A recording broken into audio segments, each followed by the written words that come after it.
Bloomberg Audio Studios. Podcasts, radio, news.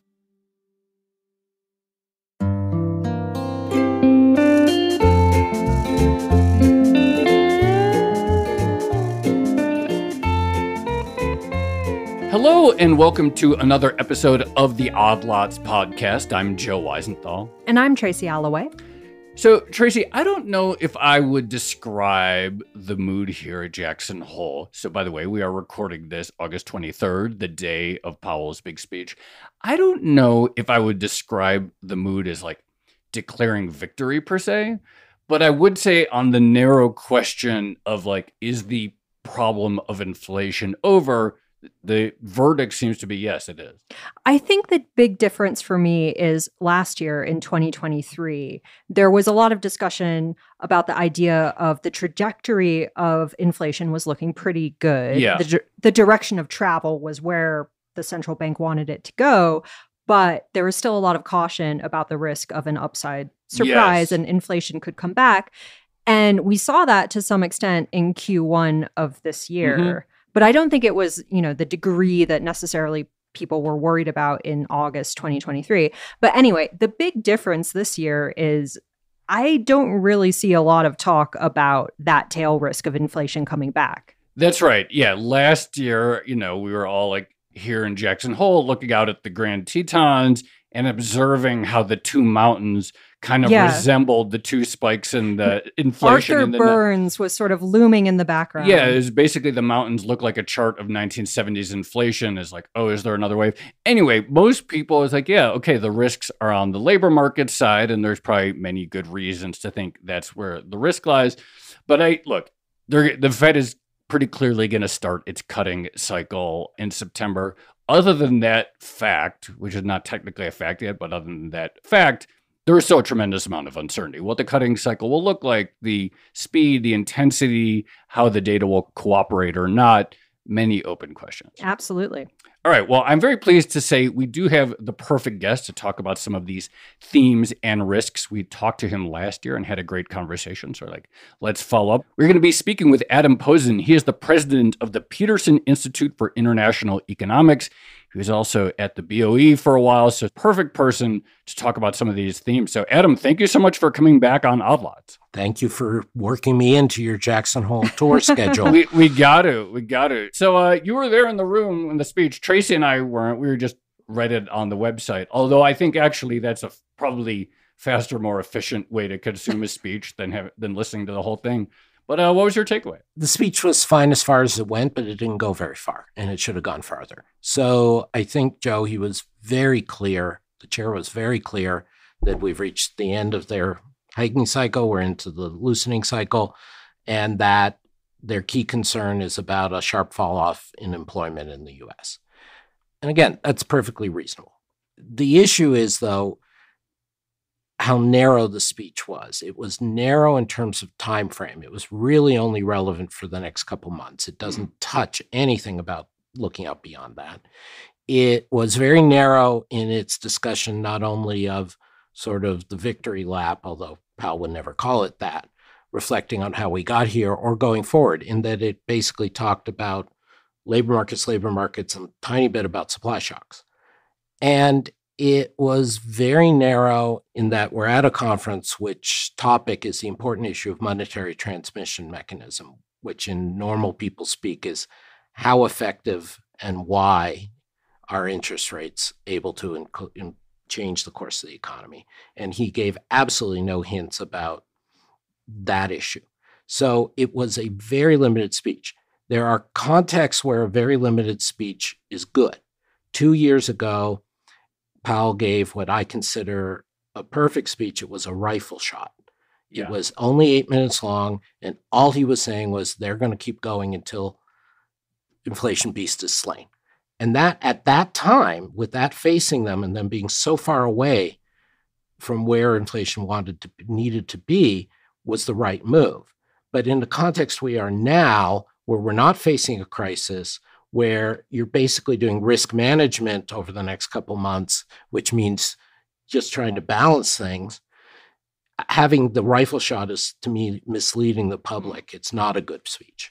This is actually something that I've been thinking a lot about, and we should get into the transmission mechanism of monetary policy. But the point you just made about the narrow range in terms of time frame, it does feel to me like the emphasis is very much on the short term at the moment. And there's all the talk about data dependency, which obviously puts the emphasis on the next jobs number.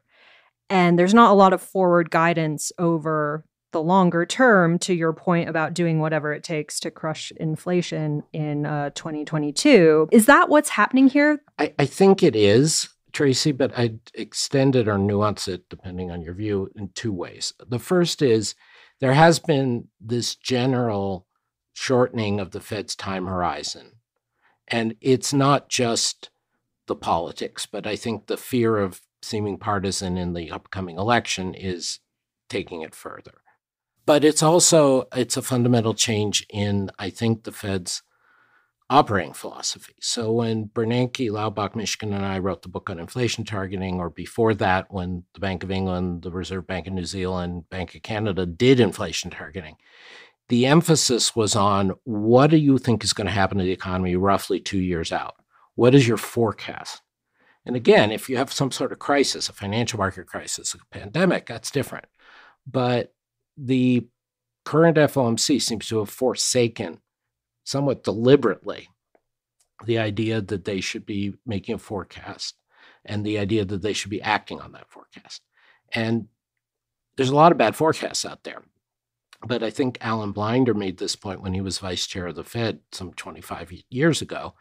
If you don't have a forecast, then it's even worse, because there's no discipline on what you're doing. It's just, okay, this is what we're seeing right now. Let's react to that. I find like this idea of the two rifle shot speech is very interesting because, in 2022, inflation was arguably at crisis levels. Yep.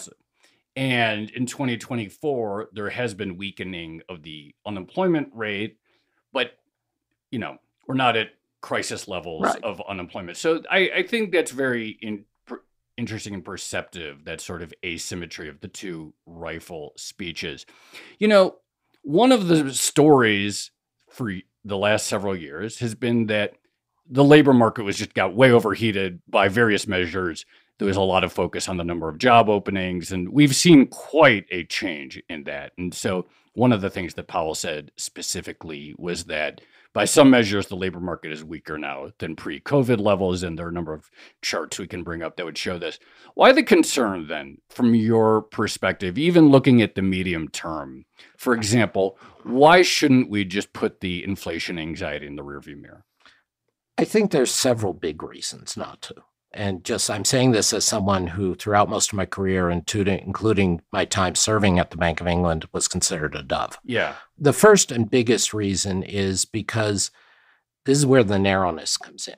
The labor markets is first among equals in terms of determinants of inflation in the business cycle, but there are equals. There are other things. So productivity growth matters. Fiscal policy matters. Supply shocks, as the chair mentions, matters. Currency matters. Trade policy matters. I don't mean you need to do the whole laundry list, but if you're sitting here and we're in a period where productivity growth has been up for most of the last 2.5 years, is that going to continue? Is that going to fall back? That will have an effect on inflation. If Trump is elected, I don't know whether he is going to be or not, and obviously the FOMC cannot talk about that. Yeah. But if Trump's going to be elected, there's going to be massive tariffs, and even more importantly, there's going to be massive deportations of workers. Those are inflationary. Full stop. So acting as though these other factors don't matter, that all that matters is the labor market, I think is misleading. The second reason is because, and this is something where there is a lot of useful discussion, although within the Fed could be more, is interpreting the labor market data. So yes, unquestionably, we're not at the very hot labor market we were a year and a half, 2 years ago. But equally, if you go in levels terms, we're at a multi-year high in labor force participation. And the unemployment level is still well below what we used to think of as full employment. And so to me, that says we may get a recession, but it sure looks and feels like there may not be one, or at least that we're not in it yet. And if you look at the latest GDP data, we're not in it yet. And so it's different. It is different. And this, again, is why I would like a little bit more complex, nuanced, broader discussion by the chair, rather than right now, last few months of data show labor market softening. Right now, last several months of data show inflation coming down. We'll cut. Yeah, I did think it was interesting. He kind of alluded to the beverage curve, but didn't mention it by name, and then just said, well, openings are falling without mass layoffs, and it's normalizing from that perspective, but then didn't actually go into any detail about why that might be. Yeah, and to be fair, Tracy, I mean, I don't necessarily need the chair going into that, even though you and I are geeky enough to care about that. But you know, as I think we talked about a bit last year, but anyway, Governor Chris Waller, you know, made some very important contributions a year or two ago talking about vacancies and that. So it does matter to have a little bit richer discussion.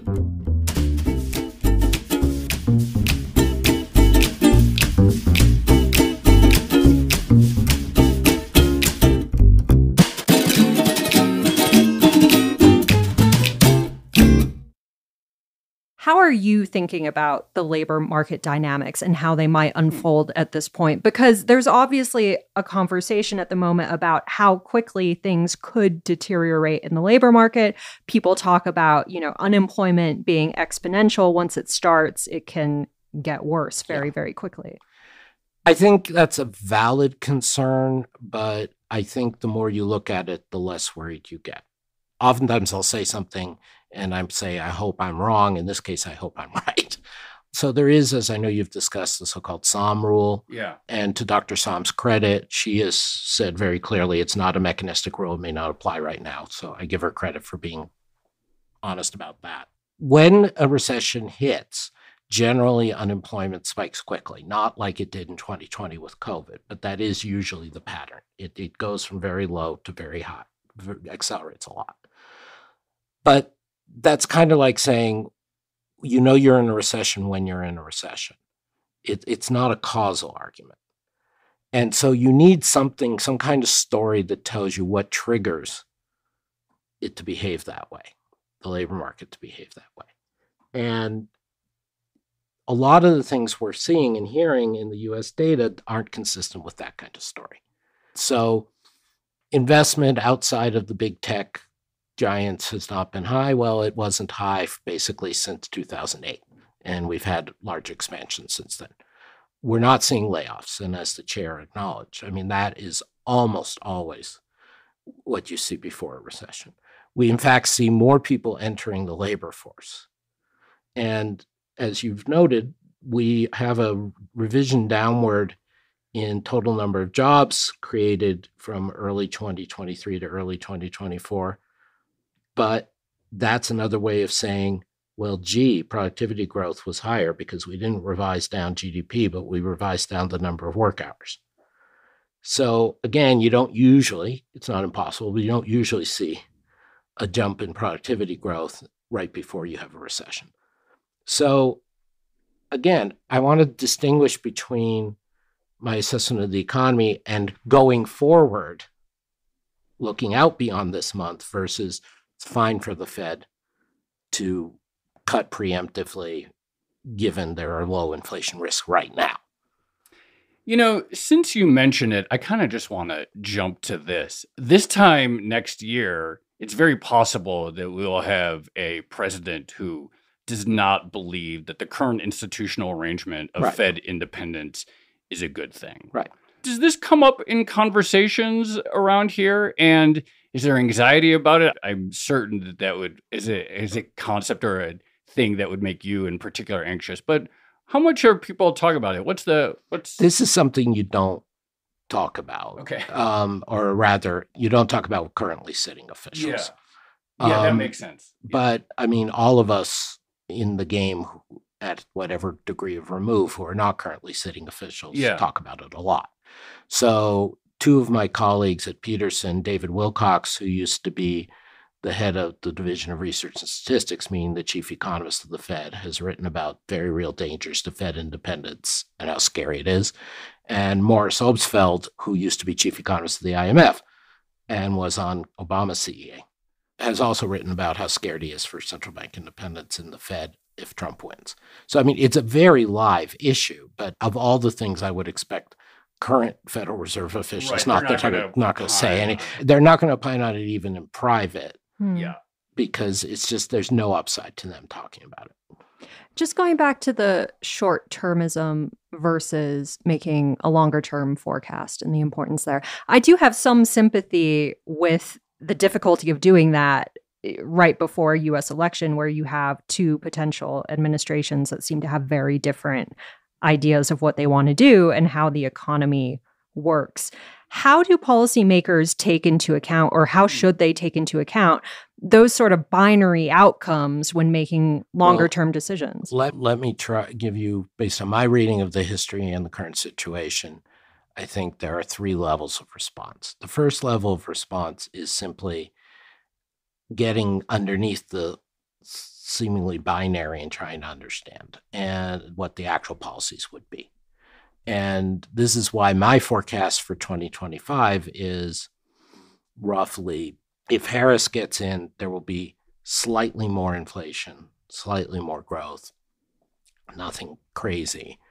And therefore, a lot of the cuts that are priced in for 2025, rate cuts for 2025, are not going to happen, but the Fed's likely not going to have to raise rates. If Trump gets in and he does what he says he's going to do, which we have very good reason to believe he will, then you've got tariffs, deportations, explicit threats to Fed independence, attempts to talk down the dollar, a boom-bust cycle in fossil fuels through deregulation. Then you've got very significant inflation potentially. So if you say, I have no idea who's going to win the election. So if you say 50% Harris, basically slight increase in inflation because of fiscal laxity, which I think is going to come because she's still adhering to the asinine no taxes on anybody making under $400,000 a year, and then 50% that Trump's going to jump inflation by 2 to 3 percentage points. And you average those, you end up with a mean scenario in my view, a modal scenario in my view, that inflation will be up 1 to 1.5% by this time next year in a very visible way, and no recession. So if I'm forecasting, that's where I'm going. So then second point is, how does the Fed deal with that? There are two things you can do. The first is you can, like the Fed does on all kinds of things, make vague warnings that appeal directly to fundamental economic principles. So Chair Powell, to his credit, at some point in the last couple of months said, having positive migration was part of why we got the soft landing. It was good supply shock for the U.S. So maybe you go one step further and say, if we reverse migration, it would be, in economic terms, a negative supply shock to the U.S. Or tariffs. All kinds of reasons trade policy gets set, but in terms of inflation, it's very clear what happens when you do tariffs. And you say that. And then the third thing, which goes back to the forecast idea. So if, as the Bank of England and a number of other central banks do, you are doing a quarterly or a semi-annual or whatever it is, regular release and update of your forecast, your committee's forecast, you can build in some fudge factors into the forecast where you don't say what they are. So nobody can take a paragraph and snapshot it and say, you're being anti-Trump or anti-Harris, but just build it into the forecast. And since the Fed is not doing that, they can't do that. I'm going to ask a random question. I don't know, maybe you won't even want to answer. I'm going to try to think about how to ask this politely. From an American perspective, when we look at what's going on in the UK, it always just seems like one mess after another, and they had to go through all these different leaders and all these like weird scandals about who is at a random party or whatever, et cetera, that I don't understand. What should Americans know about how the UK works that we don't? Having served on the Monetary Policy Committee, I read these headlines in the Telegraph. I don't get it. What do I, as an American, what should I know about how UK works? An American or even an American investor or well-informed person needs to know that much about the UK. Well, that's a good answer. I mean, I think... But that's cutting. Yeah. No, but I mean, I think, and it's very hurtful to friends of mine in the UK, but it has interesting lessons like a lot of countries do for economic policy generally. There are a huge number of cultural and other exports we get from the UK that you want to think about and be interested in. There is a genuine special relationship, as it's called, on national security issues in terms of sharing not just intelligence at a very detailed level, but there are boots on the ground, usually from British troops like they were in Afghanistan and Iraq when we went in. But in terms of economics, basically... In terms of like institutional structure and everything. I mean, the deal is they changed the rules on elections a while back, which meant that they're now a hybrid between a presidential system and a parliamentary system. So in a parliamentary system, if people lose faith in the government, you have a cabinet reshuffle and you normally have a question called and the government turns over and you get a new government. In a presidential system, at a certain fixed interval, you get a new government. They pushed through under David Cameron a change so that now if you lose the faith of the rest of Parliament or the faith of the people, you don't automatically have an election. You have a fixed term until the next election. But yet it's a parliamentary system, so it does have turnover in who's on top. Anyway, the upshot of all this is why you like having independent institutions like the Bank of England to try to keep things under control, even if the government keeps cycling.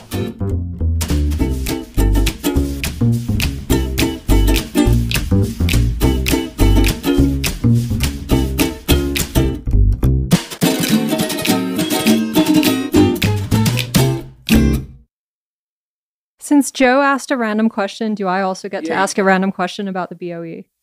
Sure. What happened to the fan charts, the inflation fan charts? Do you remember those? Oh, indeed. The rivers of blood. I remember discussing with the people who created the fan charts. The fan charts, for those who don't know, they were an attempt to show graphically not just the central point of the macroeconomic forecast, but a probability distribution. So the idea there were these colored bands, and whatever color they were, red, blue, green, towards the center, the most likely part of the forecast, they would be a darker color, and then they would go out from there, lighter and lighter colors.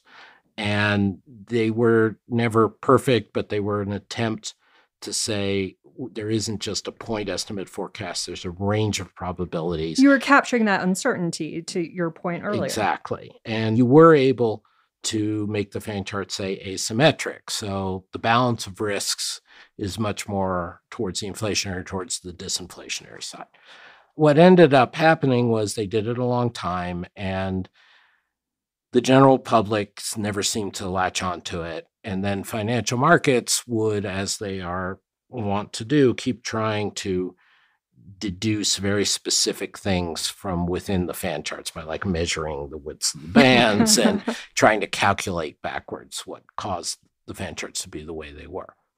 So, and I think the Bernanke review of the Bank of England took some issues with this and had some recommendations on how to change it.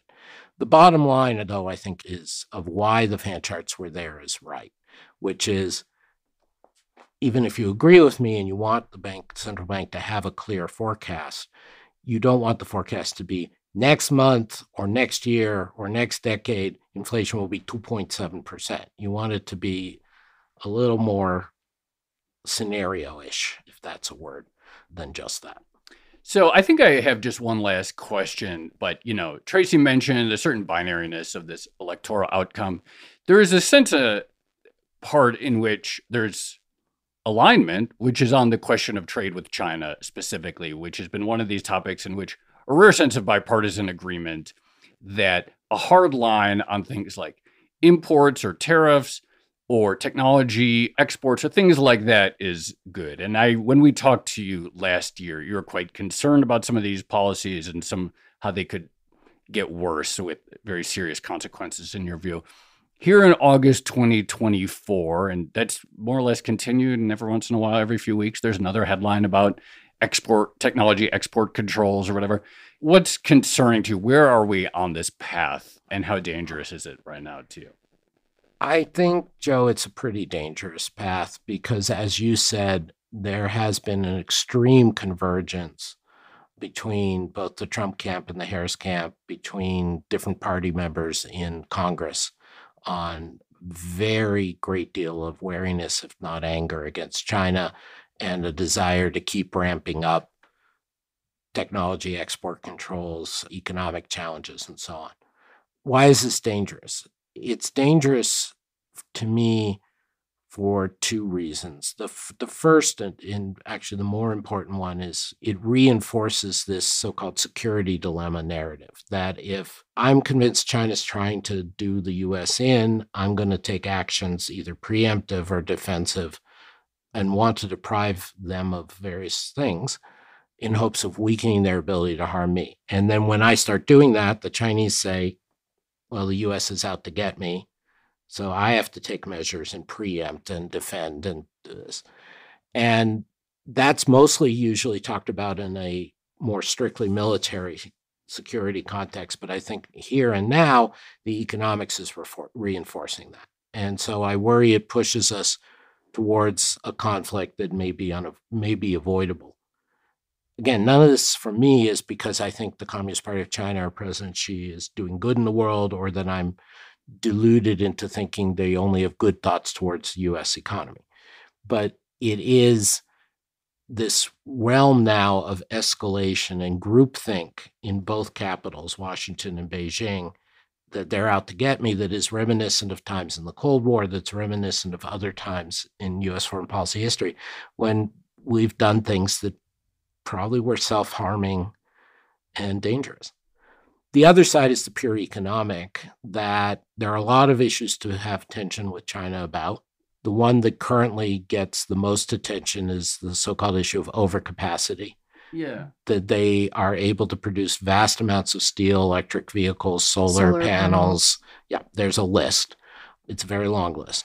And that they do this having cheated by putting in huge industrial subsidies and not letting other people, including U.S. exports into their country, and they've forcibly extracted or stolen intellectual property. Anyway, I think there's a measure of truth in all of those accusations, but I also think they're not the whole story. China's ability to produce a very reasonable, functional electric vehicle that they can sell at $5,000 a year isn't just due to subsidies. It isn't just due to cheating. And as a number of China experts have pointed out, yeah, they're pretty aggressive towards foreign producers, but they've got huge competition within China. There are many, many producers. It's not just BYD. And Tesla. They have a gigafactory. Yeah, exactly. So, the story isn't quite as all one-sided as the Americans make it out to be. But there is an issue that China's growth is slowing down for the reasons I wrote about a year ago in Foreign Affairs, and we talked about. And they are looking for other places to do growth. And so they want to export lots of this stuff. And usually the economist's response to that is, great. You want to give us basically free solar panels, and we get faster adoption of green tech. Why not? And so where the rubber hits the road is the discussion of what is the damage of, in each industry, China getting a dominant position for some amount of time. And on EVs, there's a huge amount of emotional, political, national security, all kinds of reasons why Americans and even Europeans don't want to have large numbers of Chinese EVs. But we have to at least recognize that that's setting back the pace of our green technology revolution quite a bit. Adam Posen, thank you so much. So glad we were able to make this happen, and maybe we'll do it again next year here. It'll be an annual event, at least, at a minimum. Oh, you're so sweet.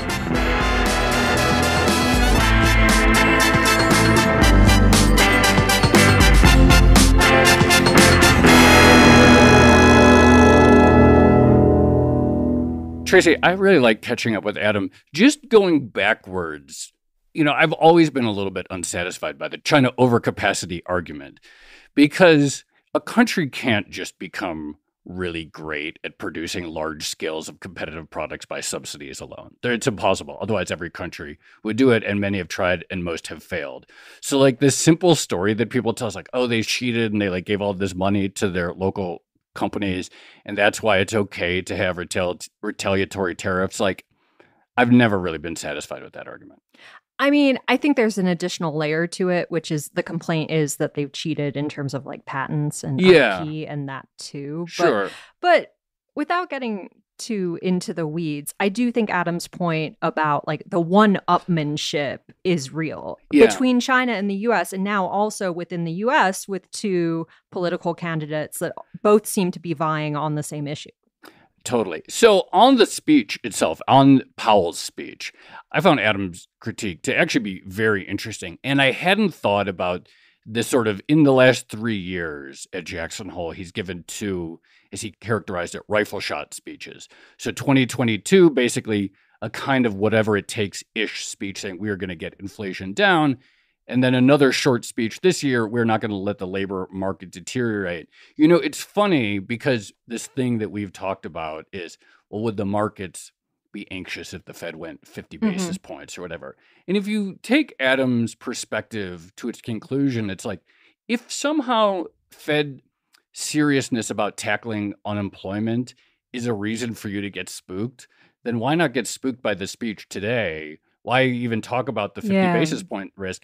Why not get spooked by the fact that they're talking about fighting unemployment with the same sort of focus and approach as they're talking about fighting inflation? Yeah, I think that's a really good take. This has come up a number of times, but also that short-termism point. I do really wonder about that. Part of me thinks the Fed is trying to maintain some optionality, obviously, at a very uncertain time.